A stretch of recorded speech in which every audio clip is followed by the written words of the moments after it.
The 530-year-old city of Luanda, with a population of 4 million, is the capital as well as the administrative and financial center of the country.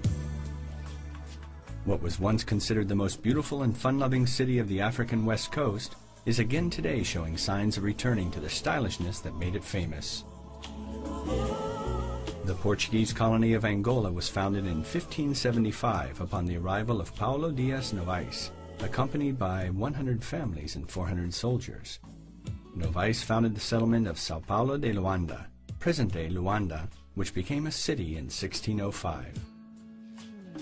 It was the first city founded by Europeans on the west coast of Africa and would soon become an important harbor, not only for inland distribution of goods, but as an important point of departure for slaves sent to Brazil and North America.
Cabinda is the northernmost province in Angola, one of the regions that is richest in wood and oil reserves.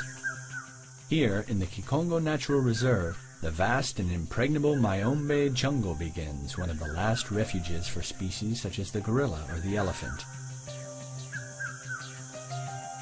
Among its many variety of trees, some of which reach 50 meters in height, we find one of the largest mangroves on the planet, a true paradise for birds of all kinds. The country offers endless possibilities, from traveling through these mangroves known as the African Amazon to traversing an ocean of dunes in one of the most arid deserts on the planet, the Namibian Desert. The province of Namibe is the hub of the fishing industry, and it gets its name from the desert that makes up most of its territory. It is known throughout the world for being the only natural habitat of an extremely rare flower, the Welwitschia mirabilis.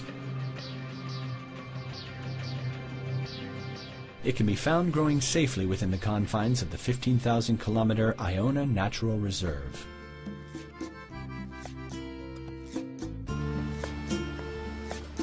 The virtually unknown Kalandua waterfall, the largest in Africa after Victoria Falls, is located in Malanje. This 105-meter-high spectacle represents a major break in Angola's most important waterway, the Lucala River. The black rocks of Pungo Adongo, also in Malanje, are well worth a visit. It's a mysterious and beautiful rock formation that breaks with the plainness of this captivating landscape. A unique opportunity to gaze at some of the most beautiful scenery in Africa.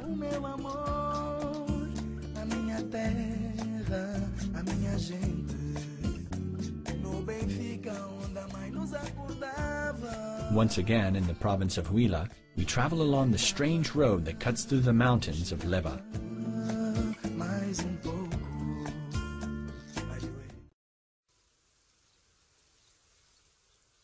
The relationship between Angola and the West goes way back. The Columbimbi Church, located in the former capital of Congo, was built by the Dutch in 1492. Resistance to colonialism during the 14th century becomes a common cause. Oppression, discrimination, and precarious circumstances unite them against a common enemy. Thus, modern nationalism is born. In 1956, the MPLA, or Popular Movement for the Liberation of Angola, is founded, as are other nationalist groups later on in time, such as FNLA and UNITA. By 1961, diplomatic efforts to convince the Portuguese government to grant independence are exhausted, and a call to arms is headed by the population, a conflict that would last 14 long years. I believe we are living at a very specific time, emerging from the terrible traumas of the past 2 centuries, such as slavery, wars of independence, invasions, and wars amongst ourselves.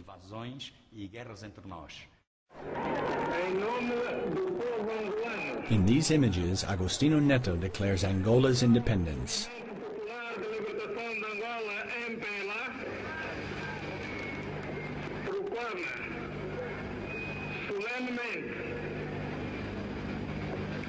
Perante a África e o mundo, a independência de Angola. The revolution of April 25, 1974, was the catalyst of a decolonization process of territories subject to colonial powers.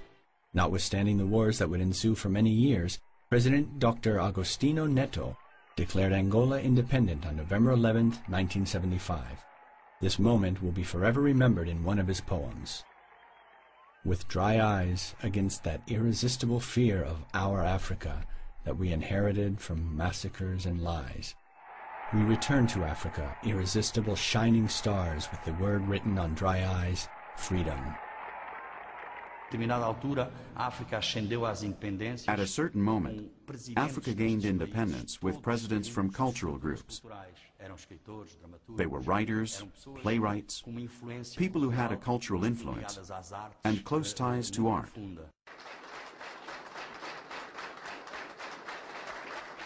But Neto dies. A 37-year-old young man, engineer José Eduardo dos Santos, becomes president of the Republic, thus succeeding Agostinho Neto. Here, José Eduardo dos Santos declares that victory is at hand and the struggle continues. É apenas uma substituição necessária. A luta continua e a vitória é certa. But with the death of President Neto, the war takes a turn for the worst. This turned Angola into the last theater of the Cold War because it captured the attention of foreign powers such as the United States, the Soviet Union, China, Cuba, and South Africa. Namibia gains its independence as the last Cubans leave Angola. The New York Accords are signed in 1986. In Bicês, Portugal, more than one accord is signed in 1991, giving rise to multi-party politics in Angola. The war stops, and the first elections are held. Although they are considered free and fair by the UN, they are rejected by UNITA. Thus, the war starts anew, although this time it is more fierce and violent and thousands of people die. It isn't until April 22, 2002, that peace is restored.